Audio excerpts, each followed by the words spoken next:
వైజాగ్ నిర్వాసితులకు న్యాయం చేయాలి, నిర్వాసితులకు న్యాయం చేయాలి, అఖిల భారత మహాసభలు జయప్రదం చేయాలి,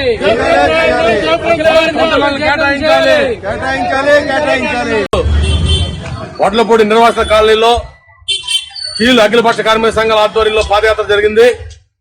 ఈ పాదయాత్ర సందర్భంగా మనం విశాఖపట్నం స్టీల్ ప్లాంట్ ఉద్యోగులకి బకాయి పడ్డ 3 నుంచి 7 లక్షల రూపాయల జీతాలు చెల్లించాలని, ఈ కాలనీలో హెచ్ఆర్ఐ నమ్ముకుని చిన్న చిన్నగా ఇల్లు కట్టుకున్న ఒక్కరికి 10 ఒక్కరికి కూడా హెచ్ఆర్ఐ ఎగ్గొట్టారు. ఆ హెచ్ఆర్ఐ వెంటనే ఇవ్వాలని చెప్పేసి టౌన్షిప్ లో నివసించే వాళ్ళకి కరెంట్ రేట్లు పెంచారు. అవి యథాస్థితికి కొనసాగాలని చెప్పేసి స్టీల్ ప్లాంట్ సొంతగాళ్ళు కేటాయించాలని, అట్లాగే సేల్లో కలపాలని, ఏదైతే స్ట్రాటజిక్ సేల్ ఉందో దాన్ని విత్డ్రా చేసుకోవాలని చెప్పేసి, తొలగించిన 6,000 మంది కాంట్రాక్ట్ కార్మికులు పనిలో తీసుకోవాలని చెప్పేసి, వారి స్థానాల్లో ఇతర రాష్ట్రాలను తీసుకొచ్చి పని వెలుగులు తెలియనటువంటి నైపుణ్యం లేని కార్మికులు తీసుకొచ్చి పెడతా ఉన్నారు.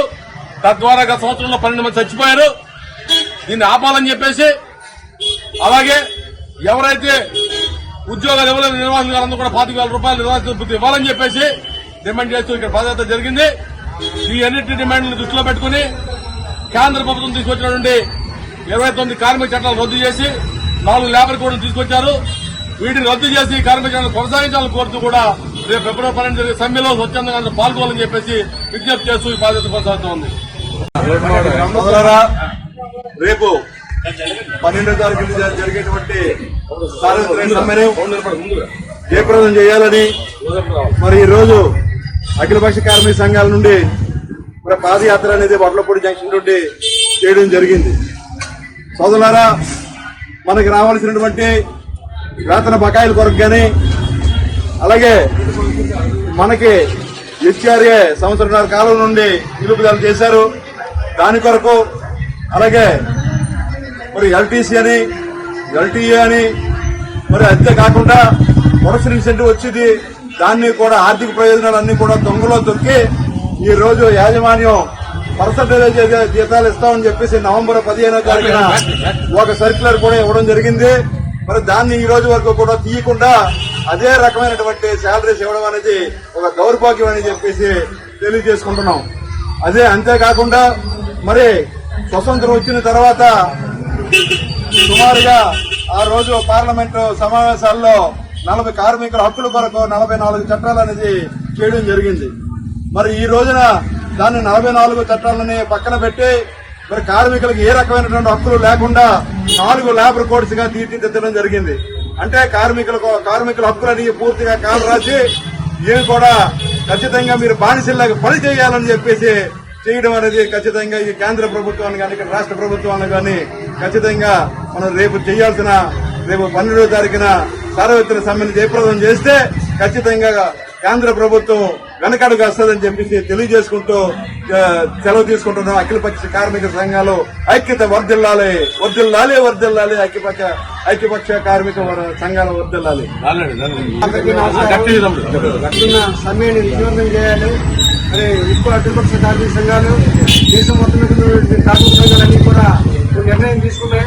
మరి కార్మికులు రోజు రోజుగా హరించిపోతున్నాయి కాబట్టి మరి 12వ తేదీన జరిగే సమ్మెని విజయవంతం చేయాలి.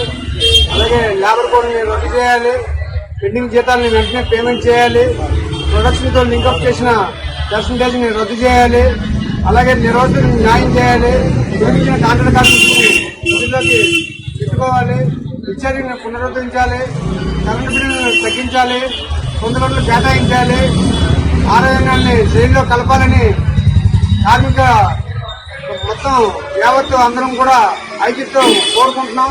ఇదే వైఎస్ఆర్సీపీ డిమాండ్. కార్మికులకు వ్యతిరేకంగా కేంద్ర ప్రభుత్వం చేపట్టినటువంటి వివిధ కార్యక్రమాలకు వ్యతిరేకంగా ఈ నెల 12వ తారీఖున మన ఆల్ ఇండియా బంద్ చేయడానికి అఖిలపక్షం నిర్ణయించింది.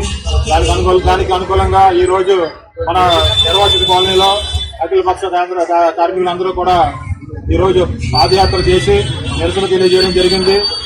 ఈ 12వ తారీఖున తలపెట్టిన బంద్ని ప్రతి ఒక్క కార్మికుడు, కాంట్రాక్ట్ కార్మికుడు ఈ బంద్లో విధిగా పాల్గొని మన యొక్క సంఘీభావాన్ని తెలియజేస్తూ మన వైఖరిని కేంద్ర ప్రభుత్వానికి స్పష్టంగా తెలియజేయాలని చెప్పేసి తెలియజేస్తూ ఈ సెలవు తీసుకుంటాం. అధ్యక్షులు అయోధ్య గారు అలానే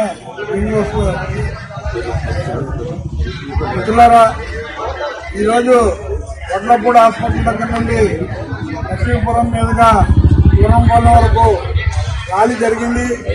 ఈ ర్యాలీలో అఖిలపక్ష నాయకులందరూ కూడా పాల్గొని విజయం చేశారు. కానీ ఈరోజు స్టేట్ కానీ కేంద్రం కానీ ఉక్కు కార్మికుల మీద కత్తిరాంతి పెట్టి బేసిక్ డిఏ తప్ప ఏ హక్కులు ఇవ్వట్లేదు. అలాగే నిర్వాసితులందరినీ కూడా ఉద్యోగాలు ఇవ్వాలని, అలాగే లేని పక్షంలో నెలకు 25,000 పోతే కల్పించాలని, అలాగే మిగిలి భూములు కూడా నిర్వాసులకి పంచిపెట్టాలని చెప్పి మనం చేస్తున్నాను. ఏఐసీటీగా మా డిమాండ్ అయితే 4 లేబర్ కోర్టులు ఒకటిగా 42 కలిపి 4 లేబర్ కోర్టులుగా చేయడం దారుణం. ఈ కార్మికుల టైములు కూడా 8 గంటల టైం ఉన్నది 12 గంటలు చేసి కార్మికుల్ని అన్యాయంగా చేస్తున్నారు. దానికి ఏఐసీటీగా అలాగే అఖిలపక్ష విధంగా మేము దాన్ని వ్యతిరేకిస్తున్నాం. అఖిల పక్షాల పిలుపు మేరకు ఈ వడ్లపూడిలో జరిగే పాదయాత్రలు చేపలను కోరుతూ వచ్చిన అందరూ అఖిలపక్ష లీడర్లందరికీ ధన్యవాదాలు తెలుపుకుంటూ, అలాగే కాలనీలో జరిగిన ఈ పాదయాత్రకు నిర్వాసులందరికీ న్యాయం చేయాలని, నిర్వాసులు ప్రతి ఒక్కరికి మిగులు భూములు పంచాలని, అలాగే ప్రతి నిర్వాసుడికి ఉద్యోగం లేని నిర్వాసులందరికీ 2 కోట్ల రూపాయలు పరిహారం ఇవ్వాలని, లేదా ప్రతి నెల 50,000కి మించి ప్యాకేజీ ఇవ్వాలని కోరుకుంటూ జరిగిన ఈ పాదయాత్రను సక్సెస్ చేసిన జనాలకి, అత్యధిక మంది ప్రజానీకానికి, కార్మికులకు, కాంట్రాక్ట్ లేబర్లకు, అలాగే లీడర్లకు ధన్యవాదాలు తెలుపుకుంటూ ఈ సభను ముగిస్తున్నాను మిత్రులారా. మరిన్ని విశాఖ ఉక్కు RANL వార్తల కోసం మన వైజాగ్ స్టీల్ ఫ్యామిలీ యూట్యూబ్ ఛానల్లో సబ్స్క్రైబ్ అవ్వండి.